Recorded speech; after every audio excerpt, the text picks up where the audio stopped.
Chapter 23. The transition is complete, Songmaster On said to Songmaster Este, as soon as the door to the high room was closed. I was afraid, Este confided, in a low melody that trembled. Richter's Ashen is not unwise, but Anset's songs are stronger than wisdom. They sat together in the cold sunlight that filtered through the shutters of the high room. Ah, said Songmaster On, and the melody was of love for Songmaster Este. Don't praise me. The gift and the power were Anset's, but the teacher was Este. In other hands, Anset might have been used as a tool for power, for wealth, or worse, he might have been wasted. But in your hands, no, Brother On. Anset himself is too much made of love and loyalty. He makes others desire what he himself already is. He is a tool that cannot be used for evil. Will he ever know? Perhaps. I do not think he yet suspects the power of his gift. It would be better if he never found out how little like other songbirds he is. And as for the last block in his mind, we laid that well. He will never find his way around it, and so he will never learn, or even search for, the truth about who controlled the transfer of the crown. Songmaster On sang tremulously on the delicate plots woven in the mind of a child of 5, of 6, of 9, plots that could have unwoven at any time.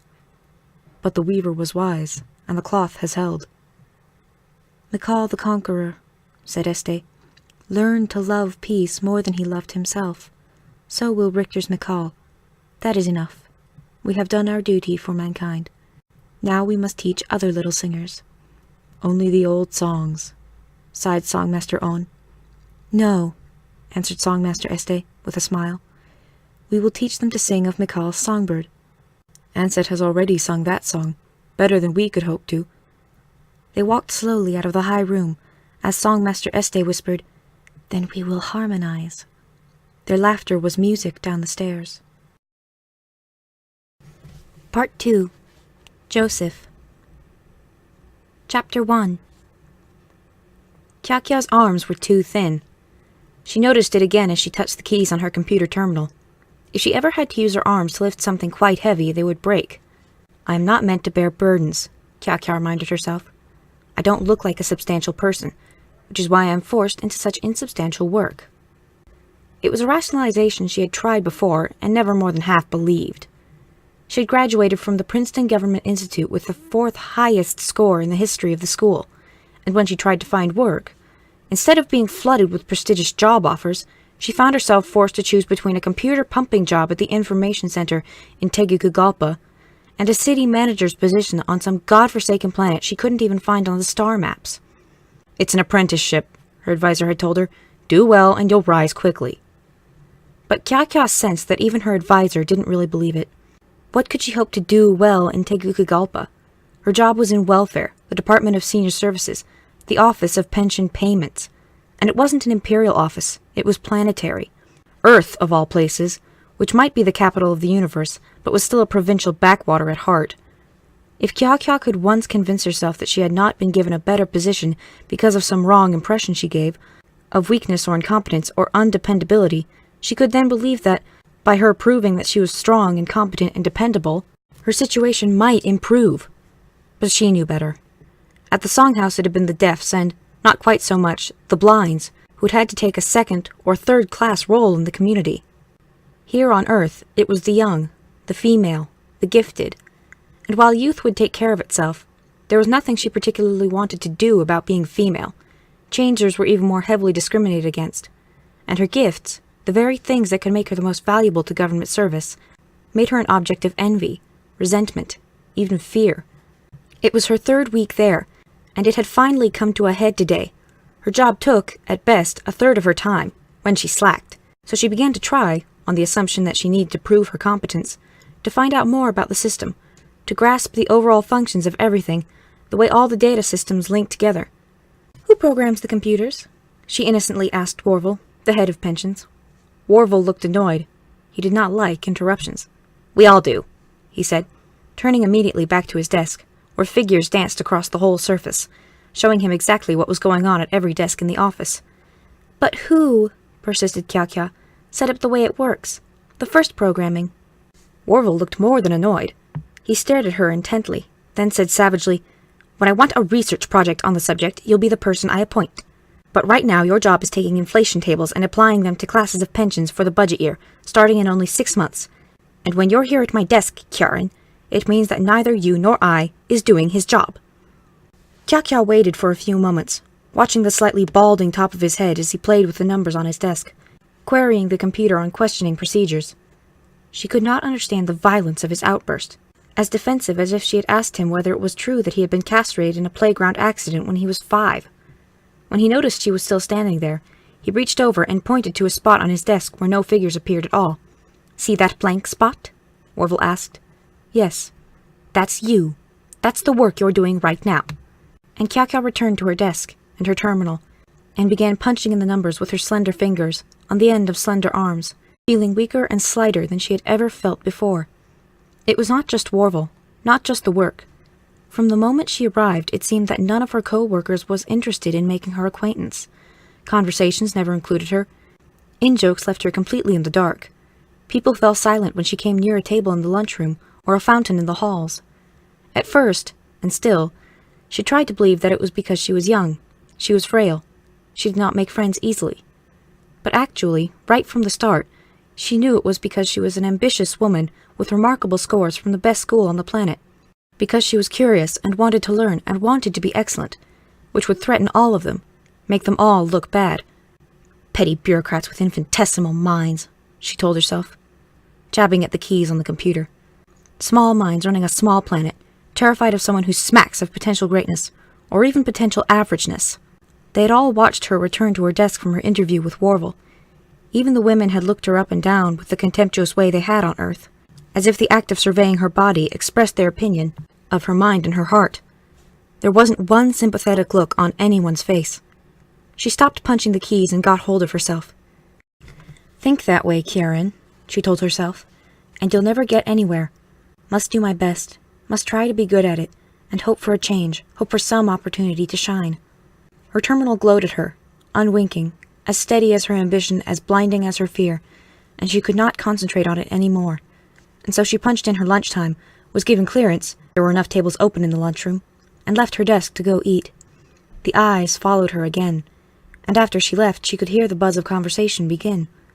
The office was unbearably silent when she was there. When she was gone, everyone was friendly.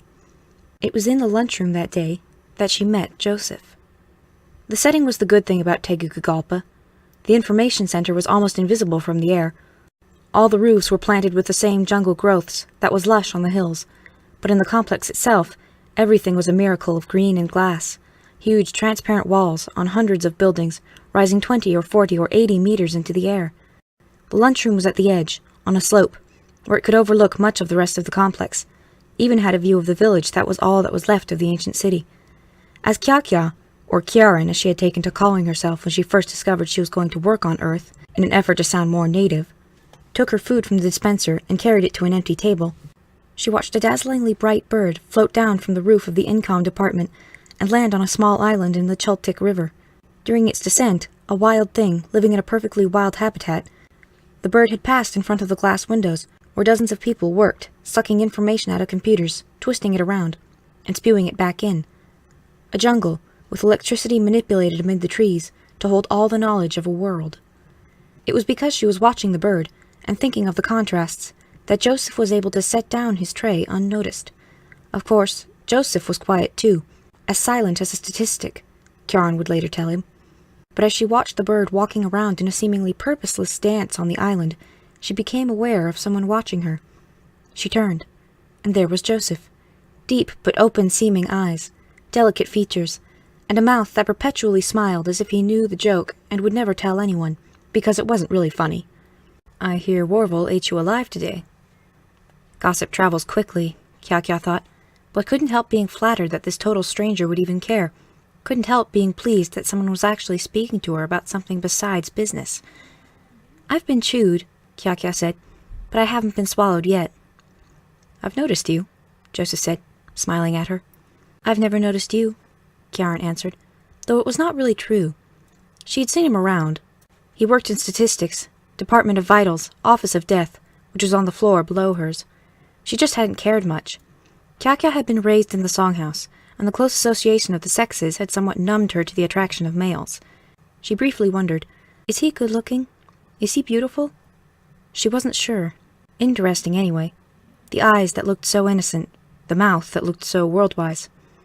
Yes, you have, Joseph answered, still smiling. You're an outcast. So it was that obvious. She resented hearing it in words. Am I? She asked. It's something we have in common. We're both outcasts. It was a line, then, and Karen sighed. She'd become expert at deflecting lines. Bored students had tried many times to spark up a dull evening with attempts at seducing Kya. Once or twice she had gone along with it. It was never worth the effort. With that little in common, I doubt we have much of a friendship ahead of us. She turned back to her food. Friends? We should be enemies, Joseph said. We can help each other, as long as we hate each other. She couldn't help it. She looked up from her lunch. She told herself that it was because she was tired of the lunchroom's attempts at local color. Honduran food was wretched. She pushed the food away from her and leaned back in her chair, waiting for him to go on. You see, Joseph went on, assured of an audience, while you're busy rejecting me, you can have the satisfaction of knowing that you're part of the majority around here. I mean, you may not be in, but you sure as hell know who's out. She couldn't help it. She laughed, and he cocked his head at her. So much for the frigid bitch theory, Joseph said. You should see me in bed, Kieran said, joking, and then was appalled to realize that instead of averting his attempt at seduction, she had brought up the topic instead. He avoided any of the obvious repartee, however, and changed the subject. Your big mistake today was asking Borville about history. How would he know? He could stand in the middle of a war and not know anything had happened. For him, there aren't any events, only trends. It's statistical myopia, a disease endemic to our trade. I just wanted to know how it all works. He blew it up out of proportion. I'm amazed that the word spread so quickly. Joseph smiled at her, reached out and touched her arm. She did not appreciate the intimacy of the gesture, but tolerated it. I'm awfully bored, aren't you? He asked. I mean, bored with the whole business. She nodded. I mean, who the hell cares about any of this? It's got to be done, like sewage and teaching children how to read, and all that. But no one really enjoys it. I would, Karen said. At least, I would enjoy it at a higher level. Higher than what? Higher than punching pension informations into a terminal. Go up 15 ranks and they're still all asses.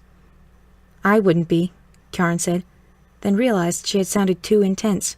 Did she really want to confide her ambitions in this boy? What are you, immune from asshood? Anybody who presumes to make decisions about the lives of other people is an ass.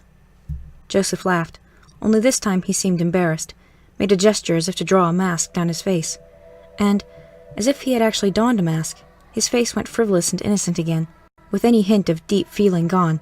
I'm boring you, he said. How could you bore me?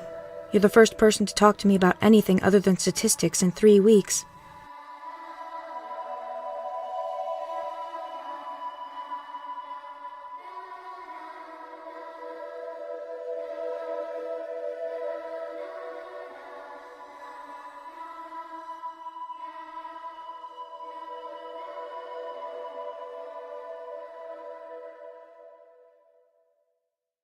No, Brother On.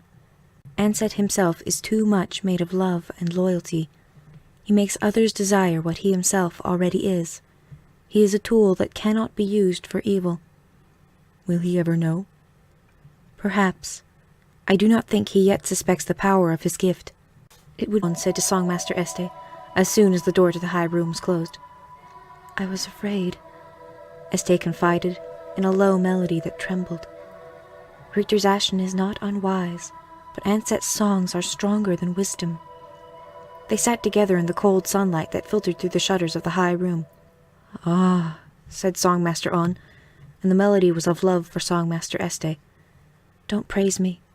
The gift and the power were Ansett's, but the teacher was Este. In other hands, Ansett might have been used as a tool for power, for wealth, or worse, he might have been wasted. But in your hand, it would be better if he never found out how little like other songbirds he is. And as for the last block in his mind, we laid that well. He will never find his way around it, and so he will never learn, or even search for, the truth about who controlled the transfer of the crown. Songmaster On sang tremulously,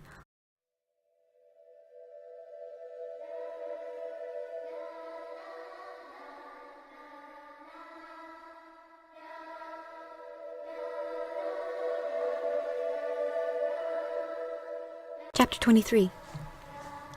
The transition is complete. Songmaster On